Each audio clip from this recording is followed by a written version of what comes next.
Are dyslexia and autism demonic spirits? Coming up next on Pastor Bob Daly.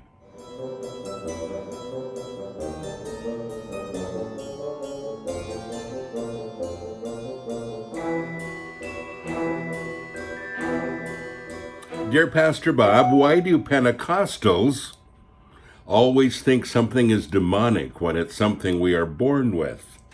I have dyslexia and autism. I can't afford to go to one of these places to get prayed for and delivered. Do you think if I keep asking God to deliver me that he will help me with my difficulties? Especially reading the Bible and getting closer to him. That is my goal. Well, let me just say first of all that dyslexia and autism are not death sentences, nor are they something that necessarily you have to get cured of. I have great friends who have both, and they're high functioning, great people. And the people that have autism that I know would rather keep their autism because they like the kind of, well, how it challenges them in some areas and how they excel in other areas, and just the kind of balance. And, you know, when we talk about this thing called normal, who is normal anyway? But here's the thing. We're really quick to call things demonic if they're not normal.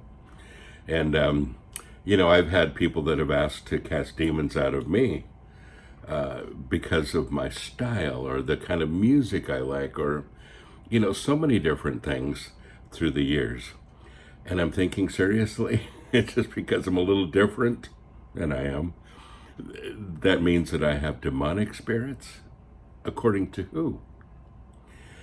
You know, I wonder if people would have tried to, well, modern day people would have tried to cast the demons out of John the Baptist. He was an interesting character. And seeing him in the desert and seeing how he lived and all of that, I imagine that some people thought he was a little crazy. You think? Yet he had a really important role in Jesus' life, and was his cousin. You know, pretty cool. But anyway, I digress. I don't think there's anything wrong with you. And I really mean that. Dyslexia, you can get used to that. Autism, there are probably some points in your favor with autism, many times. And I know that you said that you want to get closer to him, especially reading the Bible, and I understand that dyslexia is difficult, you know, makes it difficult to read. But these days, everything is audible as well. You know, I even narrated the New Testament, and it's on Amazon. You can put Pastor Bob Beeman, it'll come up, and it's on CD. There's several volumes of it.